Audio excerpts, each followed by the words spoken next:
Hey folks, today's episode is sponsored in part by AirTurn. Since 2008, AirTurn has been manufacturing wireless products such as Bluetooth pedals and multifunction remotes, supporting hundreds of thousands of customers in over 40 countries. They have a wide range of products to choose from, including the AirTurn Go Stand, one of the best portable mic stands on the market that I use on this show on a regular basis. Head over to airturn.com, use the code ROADIE to save 10% off your entire order. That's ROADIE to save 10% off your entire order over at airturn.com. What's up, roadies? This is Matt Umanoff. This is Kevin Doogie Dugan. What's happening, roadies? This is Matt Boudreau, and you're listening to Roadie Free Radio. What's up, roadies? My name is Larry Milburn, and this is Roadie Free Radio, your VIP pass to meet and greet the stars behind the scenes of the music and film business. What's happening, roadies? How we doing? Welcome back to episode 166. It is good to have you all here. My guest this week is Mr. Matt Boudreau, producer, engineer, and the host of the highly successful podcast, Working Class Audio. How the hell are you guys doing? Welcome back. Man, what a week. Let's kick this off with some birthday love, shall we? Coming up first, we got Mr. Mark Ford, otherwise known as Mark fucking Ford, from the Black Crowes, from lots of good bands, the Magpie Salute, one of my favorite guitar players. Also, Mr. Charlie Karp. This would have been his birthday week. Charlie, wherever you are, playing that big gig in the sky, man. We love you.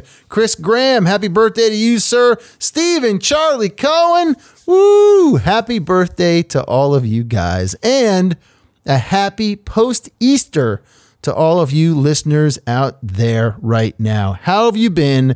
How is your week? What's going on? Are you still okay? Are you hanging in there with me, folks? Are you hanging on in? Because I'm starting to lose my shit. Let's just put that out right up front. I'm starting to come apart a little bit. This was a rough weekend. I think, 30 days in now, the family and I, we're starting to show signs. Of coming apart. But hopefully we got another week ahead of us here. We're going to keep it together, do a lot of deep breathing, a lot of walking out there. I hope you guys are getting out of the house somehow, somewhat to take care of yourselves. Shout out to Rich Neeson, by the way. Don't know if any of you out there know Rich Neeson, production manager, tour manager, great dude, musician, been on the show, buddy. He is recovering from the COVID, got himself the COVID. And he's doing much, much better. So big shout out to him, buddy. I'm glad to hear that you are doing well. Man, I've got a friend. Let's see now. I know 4 people personally now that have got the COVID and have gotten over it. And I'm sure that many, many of you out there know someone who knows someone. It's getting weird out there. It's getting weird. I forgot. I don't have an actual mask. I wore a bandana sometimes when I go out, and I left the house the day to get to the market, completely forgot a bandana, and I was one of 2 people in the market that I go to who was not wearing full-on face mask stuff or gloves. And you get that side eye. You get that little side eye going like, yo, buddy, don't get too fucking close to me. It's a little freaky. So I'm going to try not to forget the bandana because it's just an extra layer of protection. It's a thing. But, I just don't know. Listen, the other bummer this week was that Summer NAMM was canceled. Summer NAMM, dude. I mean, I was really looking forward to my first Summer NAMM. Had another panel all set up to do for you guys. But they pulled the plug on Summer NAMM. So not going to Summer NAMM, but I think we are going to still do the panel. We're just going to do it privately. In fact, one of my guests was going to be Matt Boudreau, this week's guest. And he's in. And we can do some cooler things, I think. Or we can still do some cool things by keeping it virtual. So we're going to do the panel. Be letting you know about that. Did you also hear... Oh, they are planning that Winter NAMM will go forward. So hopefully that is the case because by that point, I'm going to have to get the hell out of here. Did you hear the Hey Jude lyrics went for 910,000 big ones? Paul McCartney's Hey Jude lyrics, original Hey Jude lyrics, went for $910,000. I think what old Paulie should do with that, or whoever spent that money, okay, whoever made that money, I don't know, wherever it went, they should take that money and donate it to Crew somewhere.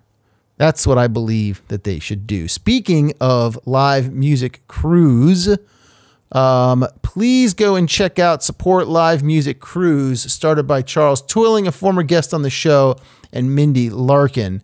I will leave a link in the show notes for this episode for you to go down, click the link, check out the Facebook page for Support Live Music Cruise. And speaking of people giving a lot of money, I'm also leaving a link in the show notes to Crew Nation, the Live Nation entertainment portal through which they are making $10 million available to Crew.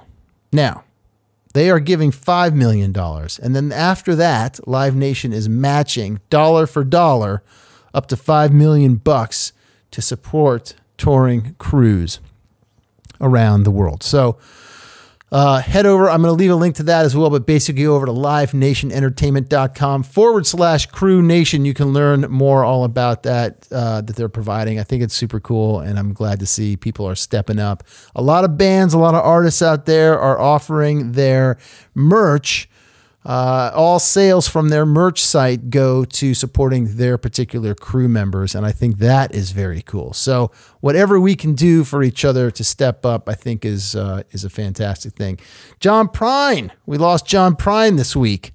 A sad one. The guy lived a pretty phenomenal, full life, left us with some amazing music, as you all know, but we lost John Prine this week. So shout out to John Prine. Have you guys also seen the Sound Devices article? There's an article, again, linked in the show notes here, how the company Sound Devices, makers of portable audio recorders, really, really, really great stuff. Great preamps, great sounding stuff. These are great units for podcasters, for field recorders, field audio engineers, who are in the film business.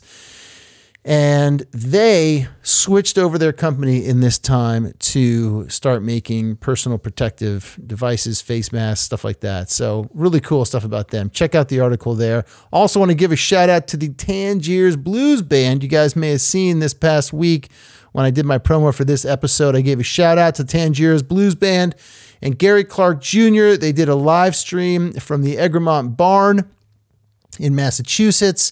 And the funds for that were going to the Weill Cornell Medical Center to help those healthcare workers working on the front lines of this crazy thing. So shout out to them. I think it was successful. I think they raised some money. I saw some of the show. It was pretty cool, man. Those guys can rock. Thank you to Jason Greenberg for turning me on to the Tangiers boys.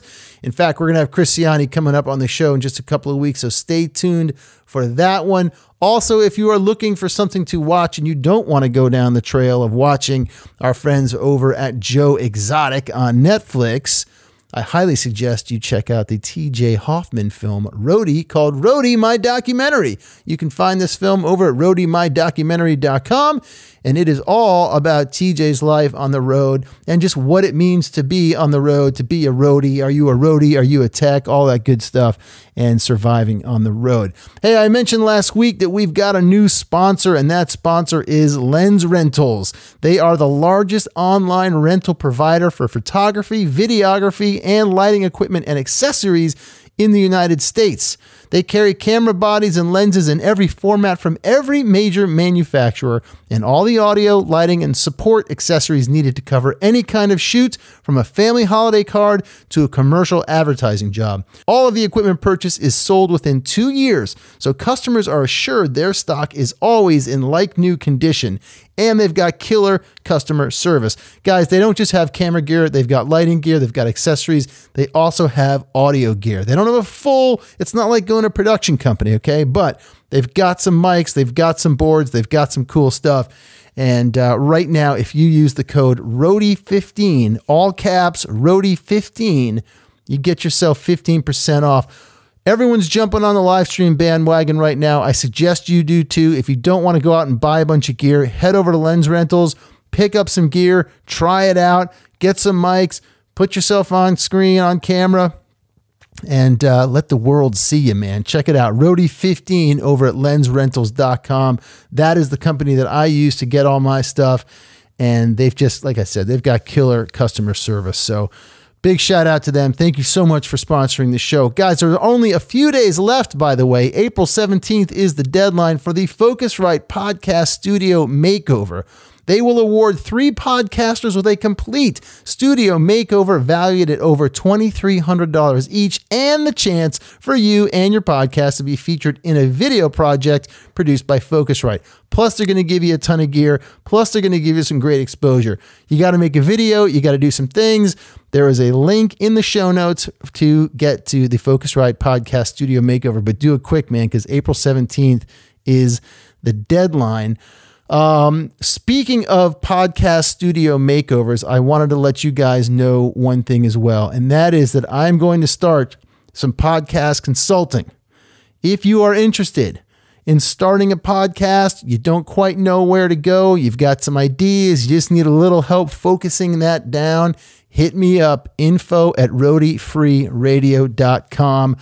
Let me know. We will schedule a time. We can do a Zoom call, a Skype call, FaceTime, phone call, whatever you need. I will be there for you. I am not charging a lot, but I am charging a little bit of something. We will book an hour. I will be super clear with you what that hour entails and what you would get for that hour for your price. So hit me up, info@roadiefreeradio.com. Even if you've already got a podcast, you're a couple years in, you just want to spitball some ideas or help get things to the next level, give me a shout. I will do my best to help you get there. Guys, we are also sponsored today by ShowPro Beard Co. Started by live audio engineer Chris Wilson, the audio wizard, as he is known on YouTube. He and his wife have created their very own unique formula of beard balm that not only performs well in terms of health and nourishment, it also provides the control, shine, and pleasant aroma that any bearded professional would appreciate. These are non-waxy, all-natural beard balms that will leave your beard soft, smooth, and nourished. Choose from a variety of natural smelling scents like Home Sweet Home, Morning Wood, Through the Woods, Chain Motor Oil, and of course, original unscented. Look, now is the time when you're home 30 days, 40 days in a row. Get yourself cleaned up. You know what I'm saying? Don't just roll out of bed and slow down. I don't even know what slow down means. Throw down a bowl of cereal and, just sit on the couch all day. But clean it up a little bit. Make yourself presentable. Get that ShowPro Beard Co. Slap it in your fingers. Work it in good. Get it in your beard. Make yourself look good. And it smells good. So head over to ShowPro Beard Co. rightnow.com. Use the code ROADIE. Get yourself 20% off your entire order. That is ROADIE to get yourself 20% off your entire order. All right. Yakking and yakking and yakking, Larry.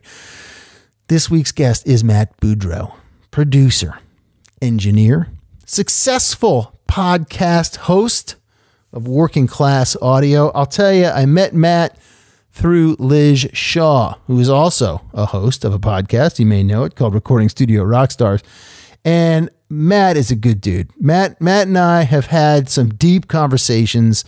I already consider Liz a mentor, and I'd like to add Matt to that list as well in terms of mentorship, because he spent some time with me at the NAMM show in the Winter NAMM, breaking down some things and really cool stuff. He has a very, very interesting story. We talk about the COVID, how it's been affecting his family, his work and whatnot, and how it hasn't, as well as his past, how he got into all this, how he started, why he started Working Class Audio, where he wants it to go, all the good stuff. We went for it. We got real deep, and I appreciate him and his honesty for coming on the show and chatting with me about all of those things. So that's it. That's what I got for you this week. If you like the episode, which I hope you do, please consider heading over to the Apple Podcast Store, leaving me a review, leaving me a comment, whatever you got. Here we go with Mr. Matt Boudreau. Hit it. Call yourself a roadie.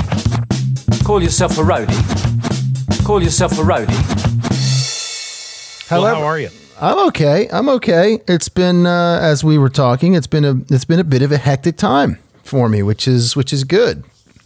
Work is good. It's a little nutty right now. It is a little nutty right now, for sure. How about you, man? Nothing's really changed for me work-wise. Work continues. I feel very fortunate for that. Do you have a lot of projects that were in the works already, or are you getting new business right now? Honestly, projects that were already in the works, and one in particular, one kind of, restoration, mastering kind of situation that got, set up right as the virus was breaking. How long do you think that's going to last? How long could you go in this climate right now? I could go. I've got 3 different income streams, so I could go for quite some time, and I have been very diligent in saving money for a while, and just, saving for a rainy day, saving for a virus. Saving for a virus day. Saving for a viral day, yeah. Which is a very different approach to my younger self. Yeah. 10 years ago, I wouldn't have done that. Right. Have you been able to keep up the routine though, in terms of, what is your routine, your normal working routine? Not your working class audio routine, but your normal studio routine. Pre-virus or post-virus? Pre-virus, and how have you been able to keep that in place? Yeah, for the most part, I've been able to keep that in place. The only difference in my routine is, other than this week where the kids are on spring break, when they've been home, it's that interruption of having them at home all the time and making sure that they've got enough to do school-wise. That's really kind of been the only major change. And of course, my wife home from her job doing conference calls. And also just, the internet, really trying to make sure that everybody has the bandwidth they need here at home. Yeah. To do what they need to do, including, myself. So turning off cameras and, turning off servers that are backing up, et cetera, et cetera. Yeah. Keeping those things running at night, maybe only. Yeah, exactly. When everybody's asleep, that's when all the backups are happening. Yeah. Now, Matt, we had an awesome time doing our panel up at the NAMM show this year. And I think that the last time I saw you was at the dinner with Matt McGlynn of Roswell at Bubba Gump Shrimp. That's right. And I did not get to say goodbye or see you the next day, Saturday or Sunday or anything like that. So how was your overall NAMM experience? What did you see that was exciting to you? What did you do? Talk to me. Break it down. I'll be honest with you. On the gear front of NAMM, there's not too much that I get blown away by these days, because there's just, it's another mic company doing maybe a recreation of, an old favorite. That seems pretty common. And there's so many microphone companies. The only, I'd say there's 2 things that I got excited about, and one of them I've been excited about for a long time. The Whitestone Audio P331 is a tube loading box meant for mixing or mastering, and it's like, I hardly know how to describe it, except that it brings everything that is great about tubes to the table, and none of the drawbacks. And so Dave Rosen and his wife Kim Rosen came up with this box. Kim is a great mastering engineer. She's actually one of the mastering engineers that I use on my projects when I'm mixing and I need to send it to a mastering engineer. I've been sending stuff to Kim lately, and they're, this kind of, pro audio power couple. Dave designs this box. Kim tests it and says, nope, it's got to change like this. It's got to be like this. And they've come up with this box that I think is really great. And I bought one. And it's sitting right here. And that's what I got excited about. The other thing I got excited about was I'd never really paid much attention to Audeze headphones. But I went and checked them out and got to, have them send me some stuff to try, and orchestrated a deal with them to get myself some headphones, as well as do some giveaways for my own show. So those are the things I was pretty amped on. Nice. Seeing friends, obviously. Oh yeah. NAMM to me, beyond, the gear aside, NAMM is all about the social thing. Yeah. It's all about being with my people, my fellow audio people, and, just hanging out, going to dinners, going to not really parties, because I don't really go to that many parties, if any, at Winter NAMM. That's usually reserved for Summer NAMM in Nashville. Yeah. Have you heard anything about Summer NAMM? What do you think, man? I don't know. I'm pretty skeptical. I got a plane ticket. I've already got a damn plane ticket, dude. When you sent me your text saying, "Hey, I got my plane ticket," I was thinking, I don't know. I don't know what's going to happen here. This looks doubtful. And as time goes along, I have no information to back this up, but I am more skeptical that it will happen. I got a feeling it won't, but I don't know yet. Yeah. I think even if it does happen, I was doing my Virgin live stream last night, and through the Roadie Free Radio page, and I had some engineers on and live engineers and whatnot. We were talking about, what do we think? Is stuff going to come back this summer? Will we be ready by August? And I would love to be as optimistic as possible and say by, June or July or August, we're back in action. But even if it's August or September when we come back, right, and bars and pubs and clubs and venues are opened up, you gotta think that most people are going to be so skittish now that as soon as that drunk guy or gal bumps into you, or is laughing too loud in your face, or gets too close in the bathroom, or sneezes or coughs or does anything, people are going to be freaked out. I mean, I can't imagine people won't be somewhat freaked out. I mean, look at the naysayers in Florida who decided to go out and party on the beach, or ever in Georgia, right? 40 of them got sick. Yeah, absolutely.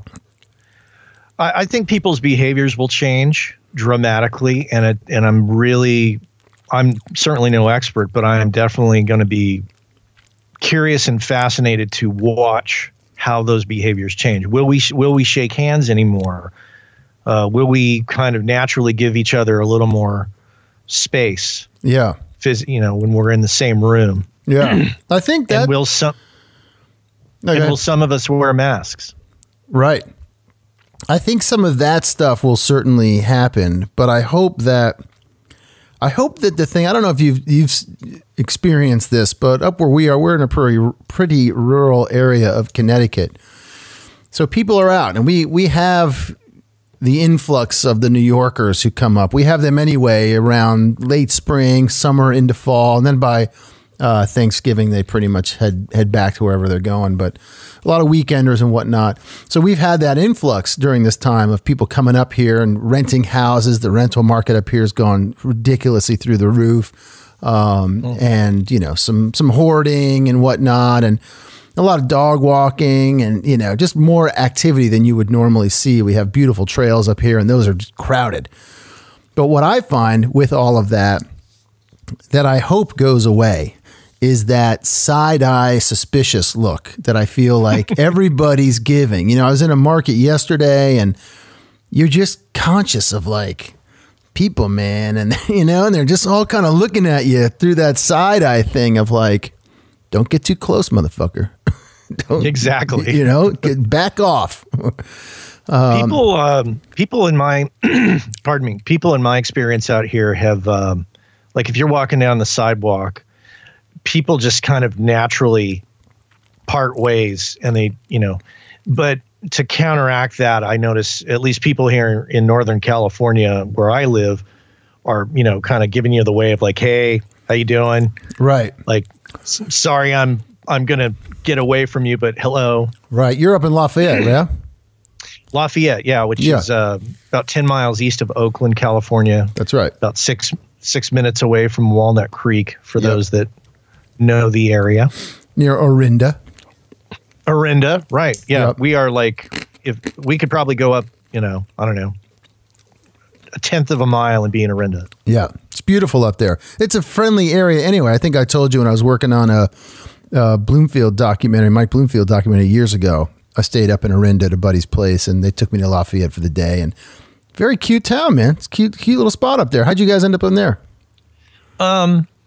My wife came to me one day and said, we need to move. The schools in the Lafayette, Orinda, Moraga area, also known as the La Morinda area, are excellent public schools. And I want to make sure that, we take care of the kids by sending them to really good public schools. Yeah. And that really drove the whole move here. Otherwise, I can't see that we would have moved here naturally. Yeah.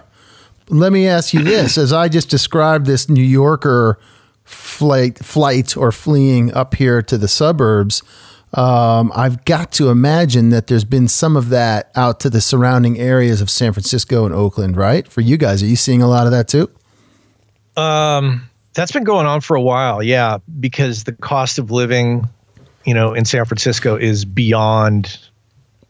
It's absurd. I can't, I have no words for it. It's just absurd.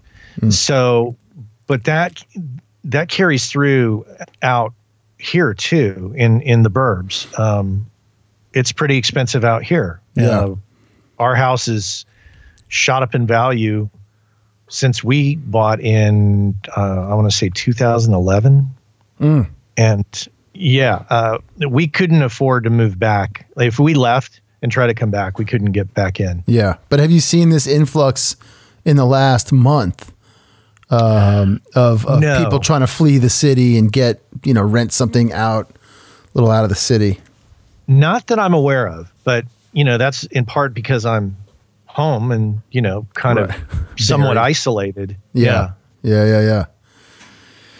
Crazy times. Yeah. So that was, we started that whole little segue by talking about Summer NAMM. And so even if Summer NAMM is on, I just wonder, and I've never been to Summer NAMM. I've only got Winter NAMM and AES to judge by these things. I just wonder how the dynamic will be, right? I mean, there's a lot of handshaking, a lot of business card trading, a lot of communal sitting in those little, communal sitting areas where you hop on your laptop or your phone and you grab a bite or something. And man.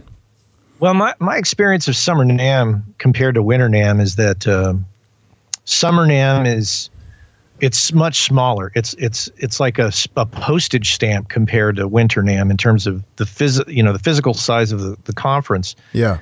But what's also vastly different is at least my experience is I end up going to a lot of studio parties because there's so many studios and you're going to, there's parties at like Addiction Studios, which is owned by Jonathan Cain of Journey, and Vance Powell and Mitch Dane at Sputnik Sound have a party, and Reed Shippen and Pete Lyman, they do a great party. So, you're in close quarters, drinking with people, and I can't imagine doing that in the next, 6 months. Yeah. How do you think, I was talking to a buddy of mine on the film side of things, and talking about the fact that, what are crews going to do? Film crews or smaller video crews and productions going to do? Because again, if you're on a soundstage, you've got 100 people or so milling about, depending on the size of your production. I wonder how that translates to studio life. Do you have a live room over there or no? No. Okay. But you could speak to the dynamic of having, a live room and 5 or 6 artists in there and an engineer running around, a producer, and then everybody comes back and they listen to the mix and the behind the glass and whatnot. I mean, I wonder if this will have any sort of effect on the recording process and maybe force people more, which has already been happening for so long, more into their homes, sending mixes back and forth, putting the onus on the companies like Avid and all that kind of stuff, to make sure that those types of systems are in place so that people can file share easier and whatnot. Well, in terms of, once again, back to the behavior of people, how will it affect people? I could say that, speaking for myself, I think until we know that there is a full-blown cure for this, vaccine, I'm not really going to want to venture out too deeply into things until we know that, it's settled down and Dr. Fauci can go back to his gig and not do press conferences every day about the state of things. I think once we're at that point, I think people, including myself, will be more willing to go out and interface in close quarters. Yeah. Until then, I think this is going to be the normal for quite some time. I did a mix session the other day, or for a couple days in a row, with some guys in LA for a record that I tracked a couple months ago, where we were using the Audio Movers plugin to stream the mix to them out of Pro Tools from my place, and using FaceTime to talk to each other, and using Zoom to screen share the Pro Tools screen so that they could see what I was doing and I could explain things a little better. It was bizarre, but I think that that's how it's going to be for a while. Yeah. How did all those three things work together in concert? Was it good? It was good. Yeah. It took it took kind of tweaking a couple things at first, but as long as you've got a strong internet connection, all of that can work. Yeah. And if you and in our case, we broke up a little bit of that by doing the FaceTime thing, so that I had a strong internet connection, they didn't. So the FaceTime happened from my computer to one of the guys' phones, so that they were on the cell network with that and not on their Wi-Fi. Gotcha. And we could reserve the Wi-Fi for the audio and the screen sharing. Gotcha. And it worked. It produced results. They were a workable result, so that they could hear what you'd been working on and you guys could work. Yeah. At worst case, it was like a half second of latency on the audio. So when they say stop and I hit the space bar, there'd be that little half second of audio still playing. Yeah. That's pretty cool, man. I think you're right. I think for a while, this is how it's going to be. And what about the podcasts, Working Class Audio, man? How's this affected that, if in any way? It doesn't really affect it, because I've always done the majority of the interviews that I do as remote interviews over Zoom or Skype and or FaceTime, and always had double-ended recording where, my guest records themselves, I record myself, and we join it up, edit it, and put it out. And so that hasn't really changed much. Mm-hmm. And in fact, I'm under the impression that it will allow me to get a lot of people on the show that otherwise are quite busy. They're going to be at home. They're going to need something to do. And their accessibility, I think, is going to be picked up a bit. I think that will change. Yeah, exactly. I'm looking forward to that part of this as well. I think what's going to be interesting, though, on the podcast front for me is the sponsors. Right now, the sponsors are still there, and I've picked up a couple new sponsors, but I don't know how long that can last for a few of these manufacturers, giving money to promote their show or promote their products on my show, rather. Yeah. I don't know how long that can last, because unless people are buying, and a lot of people are financially, crushed by this. Yep. So, that's why I say I feel very fortunate for my particular situation, but I've kind of inadvertently been preparing for something like this without knowing it, just kind of multiple income streams, saving money, just being a little more conservative than I have been in the past about money and business has, I think, it's going to help my family weather this storm a bit better than, say, 10 years ago, as I mentioned earlier.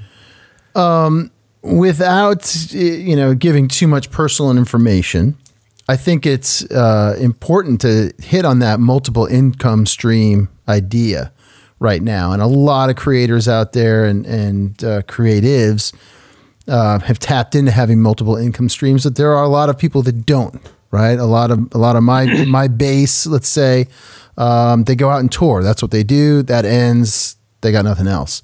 Even a lot of studio owners, they work in the studio. That's what they've got. So can you share a little bit about what those multiple income streams are and some ideas, we can break down from there, sort of like how to create other income streams for people?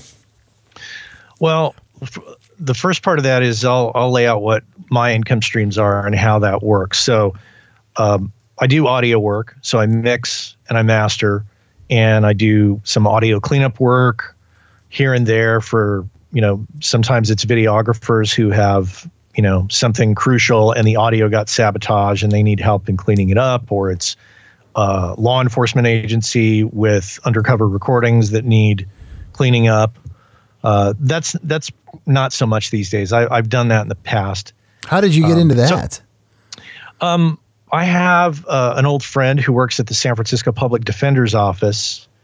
And so I was doing some, things to try to clear people's name early on. And then I guess word kind of spread a little bit. And then that went over to the other side of the prosecution side of trying to, clean up things to prove someone's guilt as well. In certain cases. I really don't do too much of that these days. It's more videographers that need help in cleaning something up, or documentary filmmakers trying to clean the audio up. It's funny, just real quick. It's funny because there are so many random little wormholes you can go down like that. I had a gig for a while doing day in the life videos for law firms that would send me into a client's home and set up a bunch of GoPros and whatnot, and then edit this thing together so that they could have proof, let's say, of like the hardship that this single mother was going through who was trying to get money out of her divorce, whatever it was, and all that kind of stuff, right? And it's like, wow, that's a whole other rabbit hole to go down. You could just focus your whole business on that, or filming depositions. Exactly. There's a lot of real life scenarios that require audio and video support. Yeah, so crazy. To some degree. Yeah. Sorry. So continue. So, so doing that, audio cleanup is a small part of that. Although I did get out of it, not entirely, but I did go through a period of time where I was getting requests from, people who thought their spouse was cheating and secretly recording them. And that's when I had a couple crazy people kind of come at me. And the tipping point was a guy who said, what do you hear in this recording? And I said, I hear somebody talking about, in this particular case, it was like, they were talking about, the person in the recording was having a discussion with somebody else about the tax ramifications of Obama being reelected or something like that. And that was the discussion. And the guy that hired me said, well, what do you hear? And I said, that's what I hear. I hear tax talk. And he said, but don't you hear the other voices in there? And that's when I knew. I was like, this dude's crazy. and I from that moment on, I was like, I'm not going to do these kind of things anymore. I'm going to stick to, just above board kind of stuff. Yeah. Because that could get somebody in trouble. Totally. So, so there's that, the audio work. There's also the podcast, which is a major part of my life. And, I have sponsors that help pay costs, and, I hire, an editor to edit the show now, because I just got tired of doing it. So, I pay people and services to, get different things done. And so the podcast pays for itself. I never go out of pocket for that. It's a self-sustaining business. And then about 3 years ago, I got recruited by some friends of mine at Universal Audio to do QA work for plugins. They called me and said, we have a gig for you. And I was like, okay, what do you have? And they said, we want you to do QA work on the plugin team. And I was like dumbfounded. I said, I've never done that in my life. I don't know the first thing about QA work. And I don't know, with all due respect, I don't know why you thought that would be a good idea. And they said, well, it's what you bring to the table is a zillion years of audio experience, which we can't teach you, but we can teach you how to QA the way we want it done. And I said, well, that's great, but I'm not going to commute down, from Lafayette to Scotts Valley. And they said, no, you can do it from home. And that's when I was like, oh, okay. And what I thought was initially going to be a 6-week project has stretched past the 3-year mark. Wow. And it's a great relationship. So, I'm currently working on certain aspects that I can't tell you about of the new Luna software that's coming out. Okay. And so that's been a great relationship and a great team of people. They take their products incredibly seriously. And it was pretty eye-opening in those first few weeks of working with them and going down and sitting in person with people at first to get a sense of what they expected. And once I got a grip on the professionalism involved with that company, that's when I was like, okay, I got to step it up here. This is you have to take it very seriously with them because they take it seriously. So those are my main income streams: software testing, the podcast, and audio work. So that helps me keep it afloat. As far as what people should do that have come off the road and don't have anything to do, nothing lined up. I talked to some people who are front of house people, and they're like, I had tours booked. Those tours are on hold now, of course. And I'm trying to figure out what to do, where to bring some income in. And I have to say, this is going to be a reckoning for a lot of people. This is going to force an uncomfortable change, I think, for a lot of people. Yeah. There's some people that may not be too tech savvy that are going to get tech savvy in the process. Mm-hmm. And I think that there's some new businesses that are going to be formed as a result. Because people are going to need to survive, and they're going to need to utilize the tools that we have available to us, like, Zoom and Skype, and what can you do with that? What knowledge can you bring to the table to someone else and get them to pay for that and bring value to other people through your experience?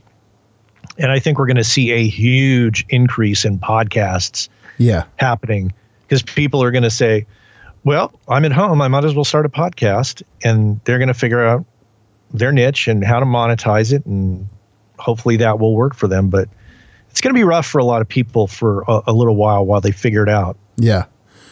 Or they won't figure it out, right? I mean, you said some people are going to get really tech savvy, and I'm thinking, well, or they're not going to get tech, or they're going to dig their heels in, or they're going to get stuck in the mire of everything going on and not be able to move forward, which I think would be unfortunate.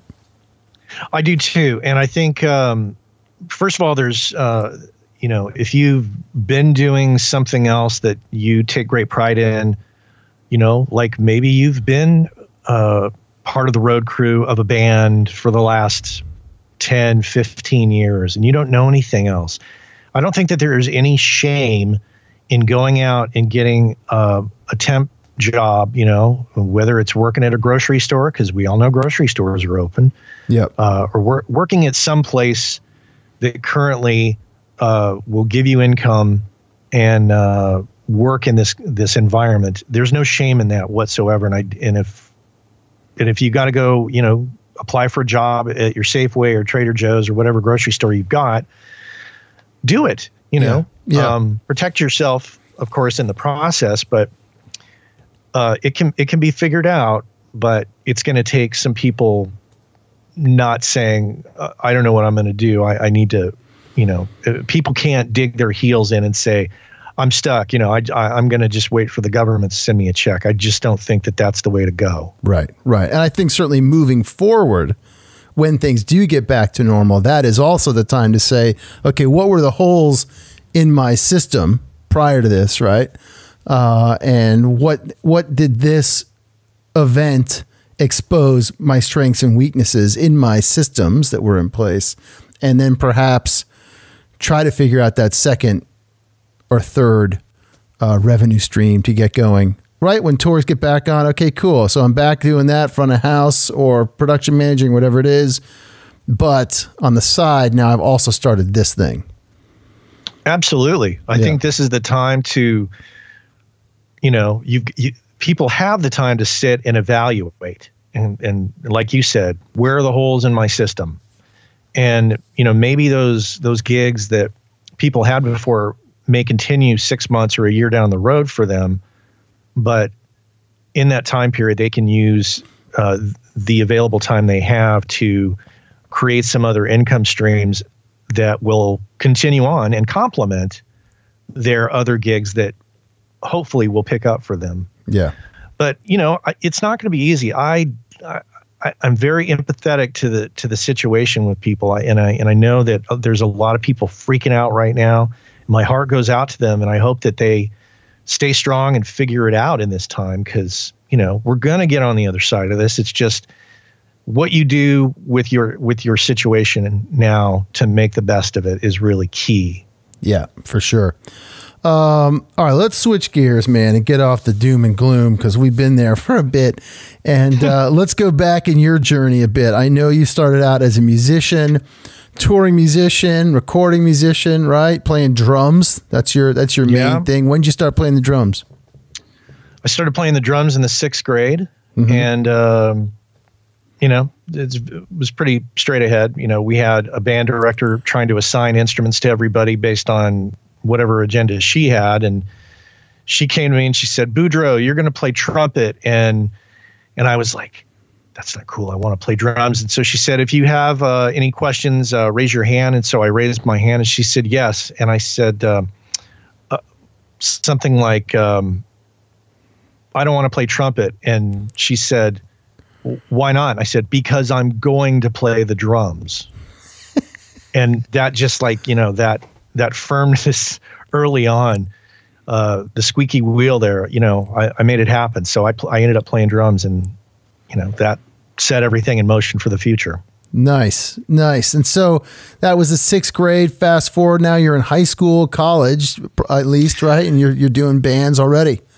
Yeah, I didn't officially go to college until much later in life, but I was in high school, and I had some friends who had a punk band called Manson Family Christmas, MFC, and the drummer quit or left. I can't remember the exact scenario, but the two guys remaining in the band decided to form a new band, and so they asked me to join, and the singer, kind of without really asking us, said, "We're going to name the band the Sextants," as in the navigational device. Uh-huh. And I said, "Fine, works for me." And that started a journey that really continued for the next several years, because we all eventually left southern New Mexico, where we grew up, and we moved to San Francisco. And I know it sounds naive, but we left in hopes of getting a record deal. Yeah. Because we wanted to be famous. And people told us that's a 1 in a million chance. You'll never get a record deal. And we did. Within 3 years, got a record deal. Wow. And I just, when people say, when they dig their heels in and say, no, that'll never happen, you can't do stuff like that. That was an early lesson for me that you can do these things. You can do whatever it is you want to do, really, if you set your mind to it. Mm-hmm. And went through that band, toured, recorded, went through a similar fate as many bands where record label doesn't want to support you and you get dropped and the record doesn't get promoted. And I left that band and joined another band and got another record deal. Toured, recorded, same thing. A boardroom fight at Warner Brothers, and your supporters are all gone. And then they look, the bean counters look at the bottom line and say, "Who's this band in England? Who's this American band that we're paying for to live in England right now and tour? And we should drop them because they're not bringing in any revenue." So yeah, those are my early. By 27, I had a couple record deals and toured and recorded and in the days of 6-figure deals and tape-based recording and living high in the advance. Trying to. Yeah. And what do you remember? Were there times in those first several years, whatever, where you were in the studio and starting to get struck by the studio bug, or was the transition for you more, you know what, this seemed a little bit safer to be on this side of it as opposed to the grind of trying to be an artist, but there is obviously still a grind to own a studio, which you've done, and run a studio and do all that stuff. Well, that transition, unfortunately, when I was in the midst of it, at Ocean Way Studios in LA or Britannia Row, which was a studio owned by Nick Mason, the drummer of Pink Floyd in England. When I was in those situations, strangely enough, I was not really fascinated by recording at that moment. And one of my great regrets is not paying even closer attention than I was, because the recording bug did not come until later, when a local San Francisco band approached me and said, "We want you to produce our record." And I knew what that meant, and I knew the process because I had been through it a few times on a high level. And I thought, well, I can, it was in the days of, Mackie boards and ADATs as the predominant recording, or not the predominant recording method, but the recording method that was affordable. Yeah. And so when I jumped in and did this record with this band, when that record came out and I heard it on college radio, I was that like lit me on fire. I was so excited by that process. I was like, this is way more cool, or way cooler than being in a band and touring and doing that business. I was like, I should get into recording more. And that's when it kind of, it all started, was like 1994 or something like that. Yeah. And do you feel like that's when you sort of caught fire and things really started to progress quickly for you? No, I don't think anything has ever progressed quickly for me. I think it's been a slow, steady forward movement over the years, Yeah. My degree of separation between, a lot of very well-known producers and engineers is one. It's like I know a lot of very successful people in that field, and yet that success has always eluded me. Either I'm just not that good at it, or I just haven't, got to that point where I've got aligned with the right, band to make something happen. So I just plod along and, continue to enjoy the craft of recording. And do I have a Grammy? No. Do I need one to be a recording engineer? No. I enjoy working with people and doing audio, and that drives me. And if someday I get a Grammy, great. If I don't, great. Yeah. Doesn't matter. Right. But it's, and you talk about not having a Grammy or with the band at the right time. It's all timing, right? I mean, you could work with you've worked with, please, you've got Florence and the Machine, Brandie Carlile, Steve Earl, Death Cab, you've got a pretty awesome resume, right? But I have to say, just to clarify for your audience, my work with those artists was done via working, getting hired as a guy to come in as a hired gun at a radio station in a live audience situation and say, we want you to multi-track this and mix this right on the spot. Gotcha. So it can go out on the radio. And some of that stuff there's a lot of that stuff's on YouTube, and some of it went out on CDs for fundraisers. Mm-hmm. But so I'm always very hesitant for people to, they say, oh, let me put that in the parentheses that follows a recording professional's name. Right. I'm a little gun shy about that, because I'm like, I didn't make those records. And in fact, I had somebody reach out to me one day and said, hey, we're sitting here listening to your mix of whatever famous band this was. And it was one of those bands. Yeah. And I said, you're not listening to my work. That's not me. Look at the credits on the record, because I worked with them in this capacity, and it was a passing thing. Gotcha. They don't know my name. Yeah.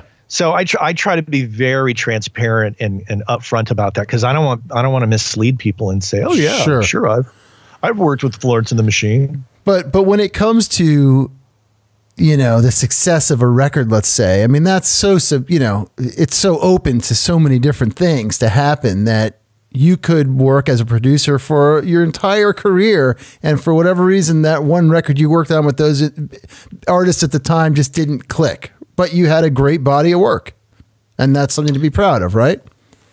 Yeah. You know, I've done some records that I'm really proud of that really got minimal exposure.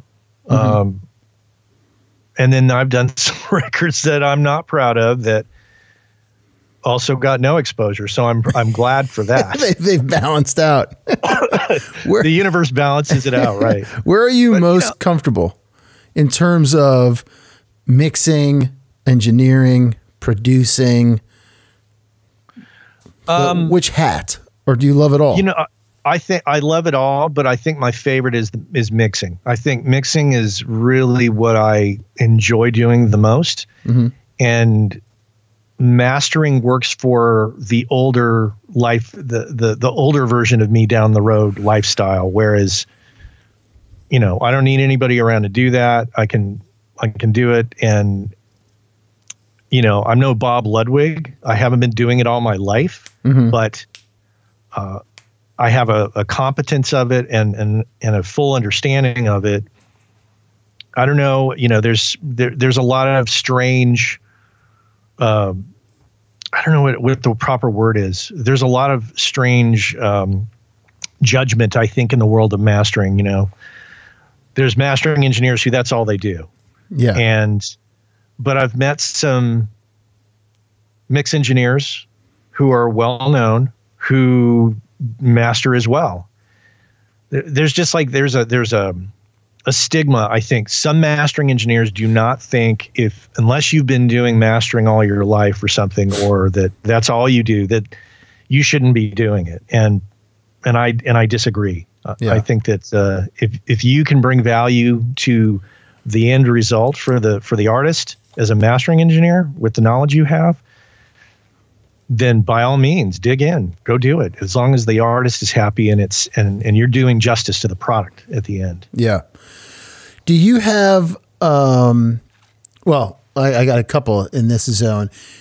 You talk in the bio, you mentioned, you know, marriage, kids, failures, and victories. Let's talk about a couple of failures that you got out of, that you learned from, you know. One of my big failures, I think it was a failure. Some people may not think it was a failure. I got involved. I had a small studio in Emeryville, California. It was a co-op studio. The overhead was low. I was saving money. I was paying for gear in cash. You know, wasn't getting overextended. Had things under control. Then a friend of mine, a mastering engineer, Michael Romanowski, came to me and he said, "Hey, I'm involved in this studio in San Francisco that was famously known as the Coast Recorders Building. It was a Bill Putnam designed or redesigned room because it originally was owned by Mercury Records way back in the day. And this studio was still physically standing and there. So, you know, Michael said, I'll run mastering stuff in the front and pay rent there, and you run the studio in the back and run your own business there. And, you know, it was a huge room. Faith No More's Angel Dust was done there. I think some No Doubt stuff was done there, some REM, some Neil Young. And I had illusions of grandeur in so many ways. I got in way over my head as a single individual trying to run it all myself. And, you know, that room had a great history, although not a great history of success. Seems like it bit everybody in the butt that worked there at some point.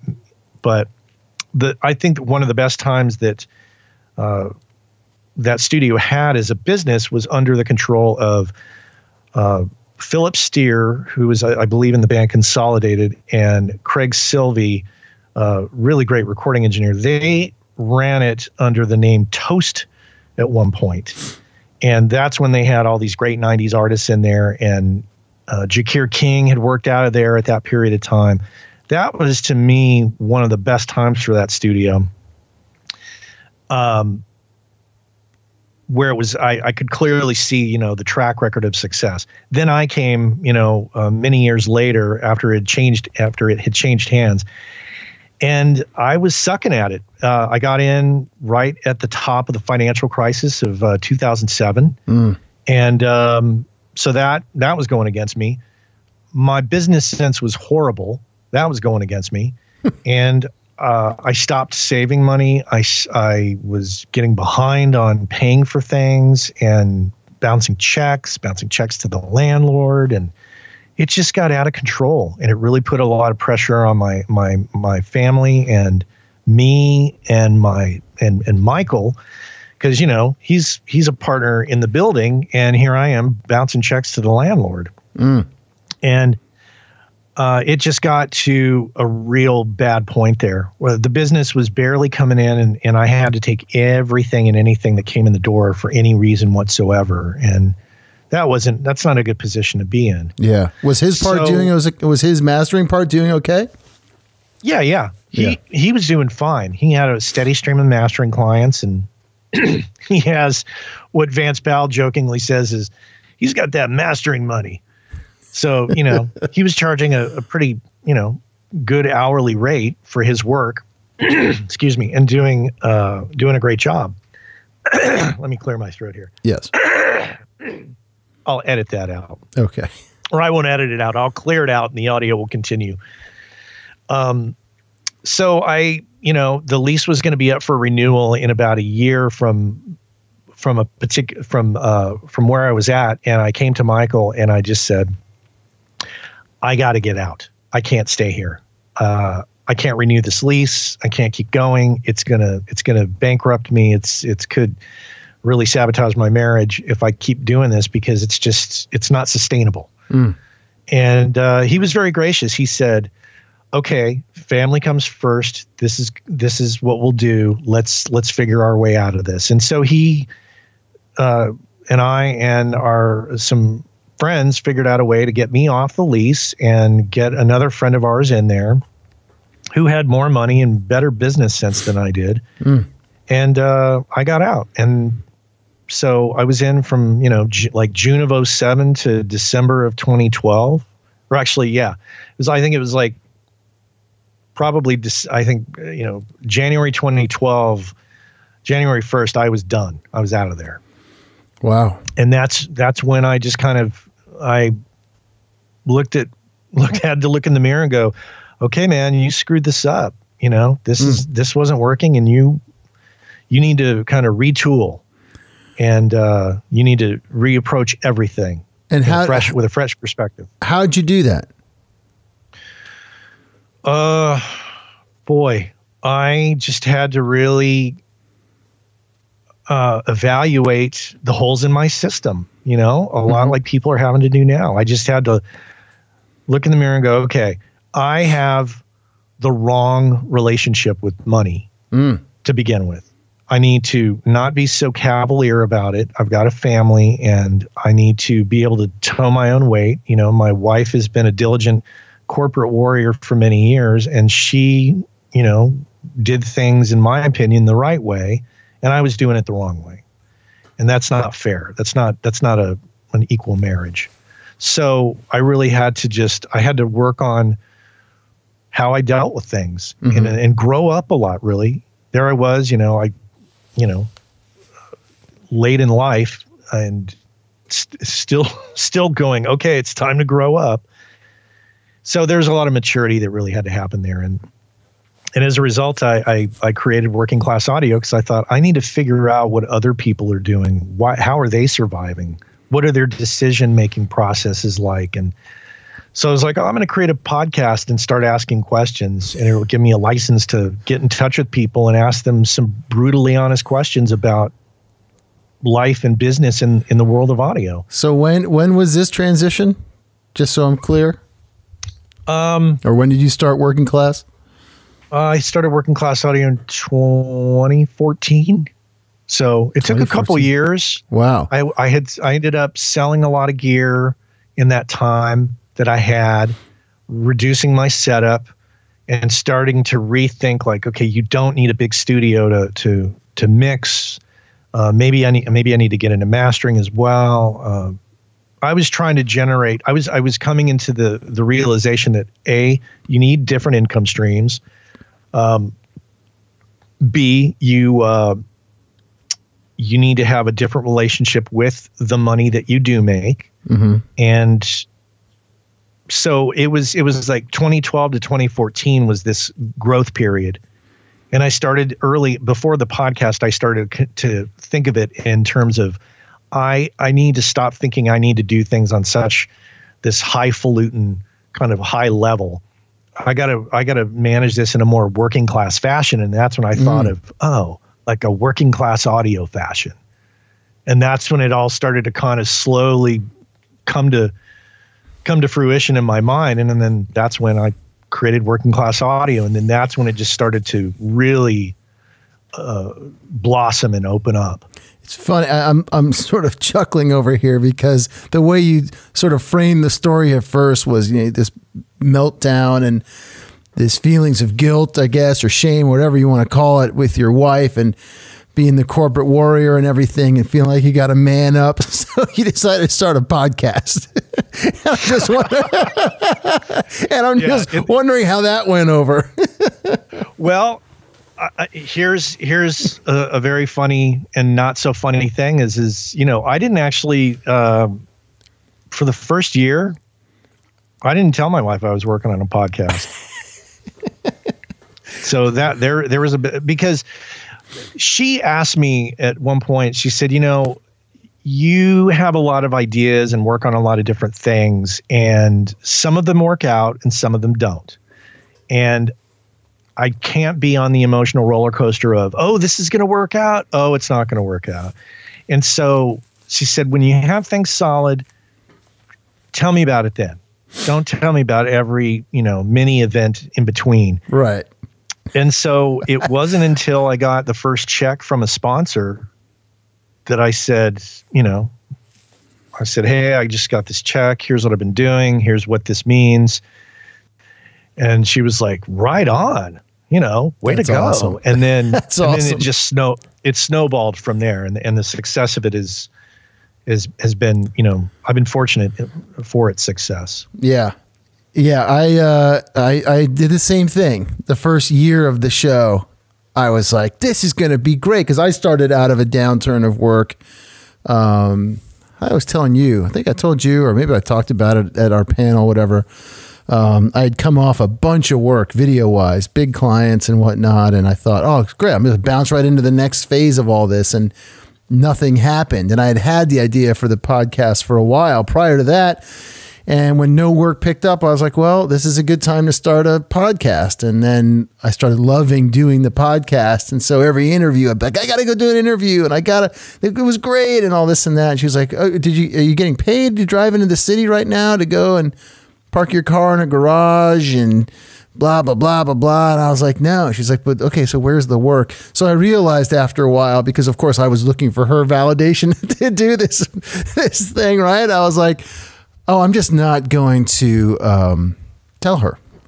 I'm not going to talk about it as much. And I figured out how to pare down, just do Skype interviews, unless it was something special. She thought it was really cool if we went to a show and we got to hang out at like front of house with Robert Scoville and see Tom Petty. Right? That's cool. But because we're doing that together. But, you know, me running off to the city for something and dropping $150 or something just for the day to go do that. Not so cool. So anyway, I stopped bringing up all the victories and failures as well until more recently when things have, you know, something gets a big response or something. And she's like, whoa, why is your Facebook feed blowing up, or Instagram or whatever the hell it is? And I'm like, well, you know, this person was just on, or whatever happened. Or they're asking me to go to NAMM. Even going to NAMM is still a bit of a negotiation, you know, like, but I'm hosting a panel. Okay. All right. It's exposure. Right. I got it. Okay. That's cool. You know, if I was just going, then it would be a different thing. Well, I think once for me, you know, once I showed that this generates income and this has value. Yeah. Then I got that validation, and then, it basically turned into a part-time job doing the podcast. Right.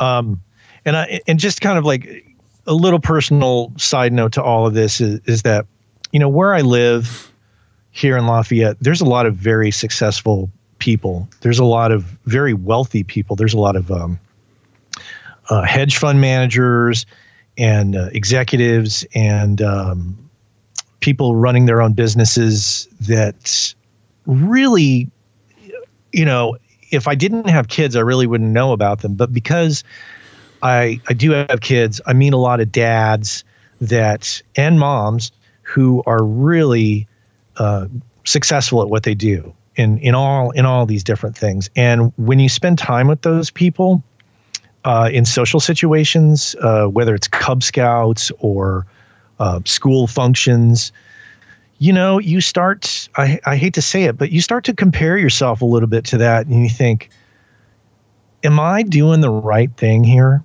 Mm-hmm. And I think that when I started to see that, although I don't advise anybody, try to compare yourself to the Joneses. I wasn't angling to get like a big house or a fancy car. It was just like, these people seem to have their shit together. And I in that 2012 to 2014, 2015 period was really not feeling, really a lot of self-confidence. And it was definitely a growing period for me in observing these other parents who were successful and thinking, I hate to use this term, but yeah, man up, man. Yeah. Figure it out. Yeah. And I did. Yeah. It's, you got to do that. You definitely, where do you want to take Working Class Audio? Where would you like to go with it? Well, I want to continue doing the interviews. I think there's a lot of great information out there to still be had, and a lot of people in audio that can still bring us some good stories and some good information to help us all kind of, figure out what we're doing and cherry pick their ideas of how they run their lives and as audio professionals. So I want to continue that. I do want to continue, or I want not continue. I want to start doing some courses about different things that people can buy online. Maybe start a paid community where you can kind of log in, interact with others on a non-social media type platform where you can get support, and I can provide extra value to those members. I haven't quite formulated the whole thing, but I'm looking to Graham Cochran in particular for a lot of inspiration. He's been very instrumental in helping me kind of hone in and focus on what it is I want to get done with that. So yeah, that's kind of where I want to take Working Class Audio. I hope our panel comes together for Summer NAMM. And I hope he's able to join us on said panel. And you turned me on to who he is. And so I was like, oh, it was just like a month or two ago or something. I had a lot of trips in and out of the city. And I was like, oh, I better check this guy's podcast out because I hadn't yet. And it was like, I get done with one and just like right into the next one, man. I couldn't get enough. He's great. Yeah.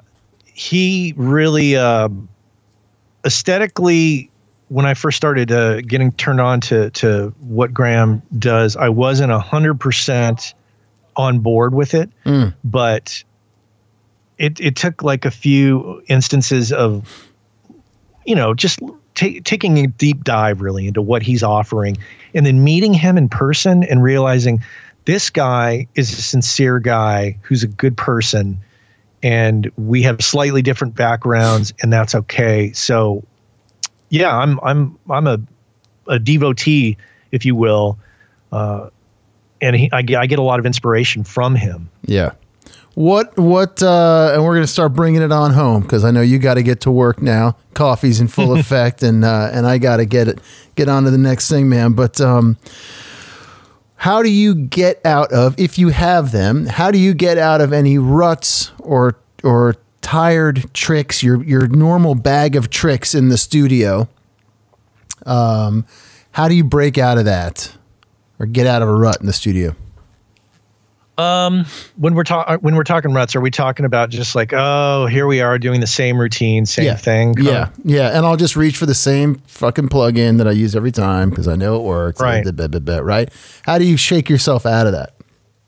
I'm always trying to stay fresh with techniques, and I used the term earlier, cherry picking. And I seriously, like, I will watch it, whether it's a free YouTube video or for a period of time I subscribe to Mix with the Masters video thing and would watch the folks on there and cherry pick ideas.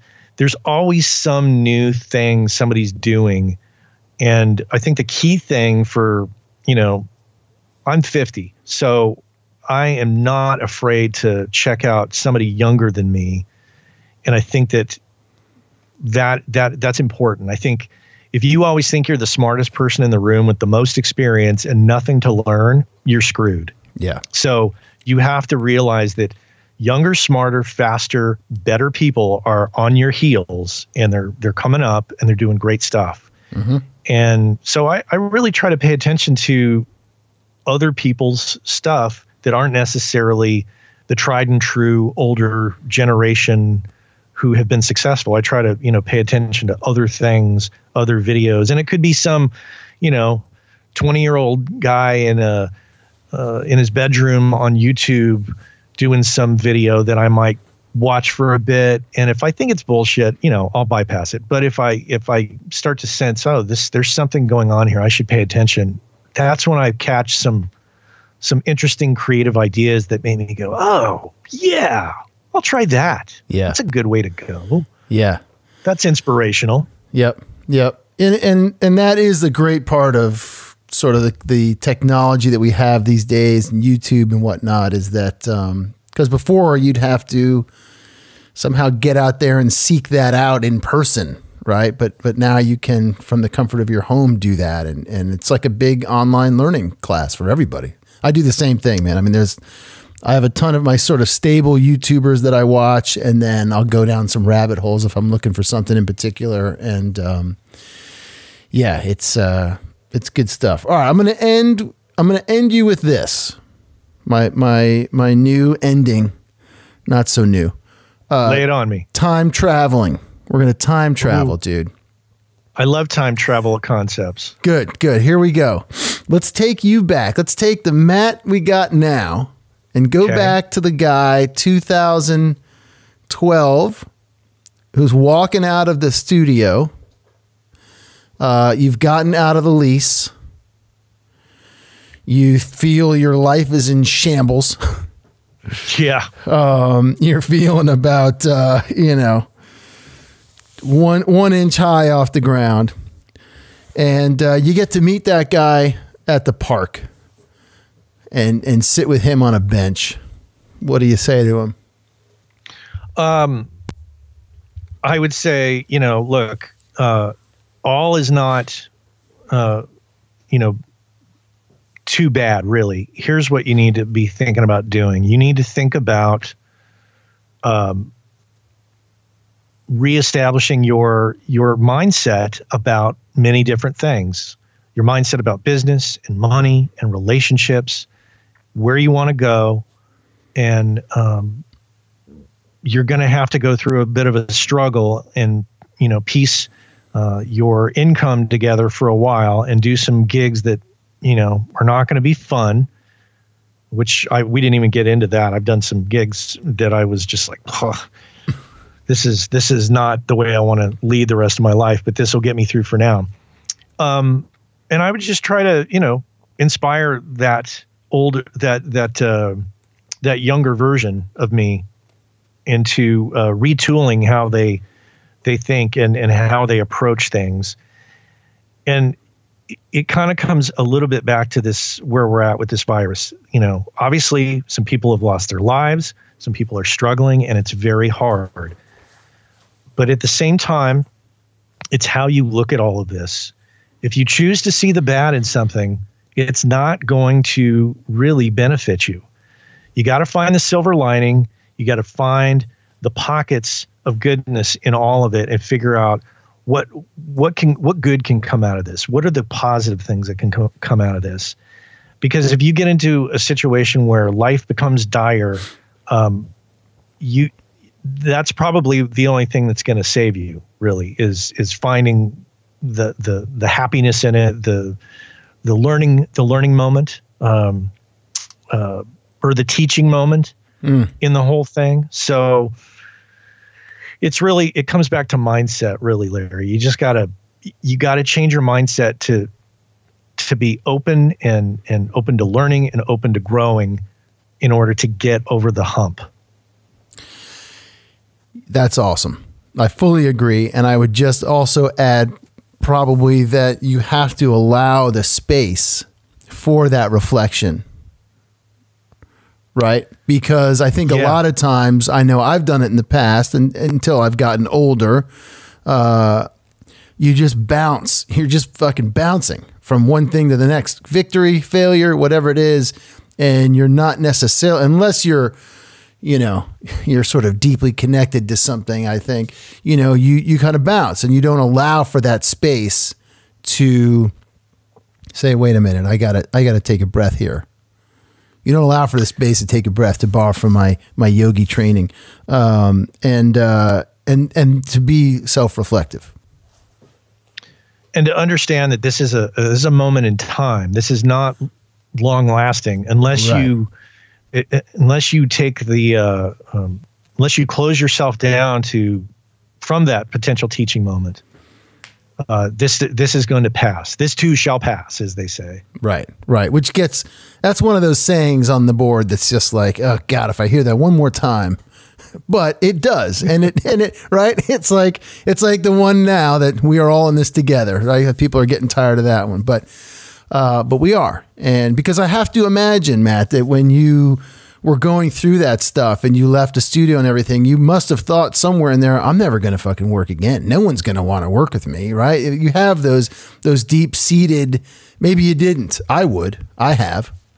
I just my self-esteem at that moment was just, really not the greatest. Yeah. And I had to work past that and know that there was something down the road. I just didn't know what it was at the time. Yeah. And things worked out when I changed my mindset. I changed my approach and said, okay, we can't go down this path any longer. This does not work. Change the mindset, and therefore the outcome changes. And the outcome has changed. Yep. That's awesome, bud. I appreciate you, and I appreciate you coming on the show. You have offered me some guidance. We had a fantastic chat at NAMM that I took to heart, and I want to thank you for that, and thank you for being on the panel this winter. And I'm going to thank you in advance for doing the panel this summer, even if we do it virtually. I'll tell you what, you know what we should do? I'm going to say this right now. Fuck it. If there is no summer NAMM, let's host our own panel on the same topic. What are we doing? Yeah, that's a great opportunity. We should just commit to doing it. Yeah. Done. Count me in. All right, brother. Larry, thank you so much for having me. It's a pleasure to be on your show, and I love watching you kick ass here. Thank you, man. I appreciate it. And you as well. I'm learning from all you guys. We all have a lot to learn from each other. That's the key. That is for sure. Matty Boudreau, thank you so much for coming on the show. I really appreciate you sharing your story with me. Guys, stay tuned next week, episode 167. My guest is monitor and front of house engineer, Mr. Graham Miller. You can follow us during the week at Twitter, Facebook, Instagram, SoundCloud, Apple Podcasts, Google Podcasts, YouTube, and Spotify, all as Roadie Free Radio. And check out the website, roadiefreeradio.com. Send me a note because you know I want to hear from you. That's info@roadiefreeradio.com. And my friends, in the meantime, wash those hands and y'all be safe out there.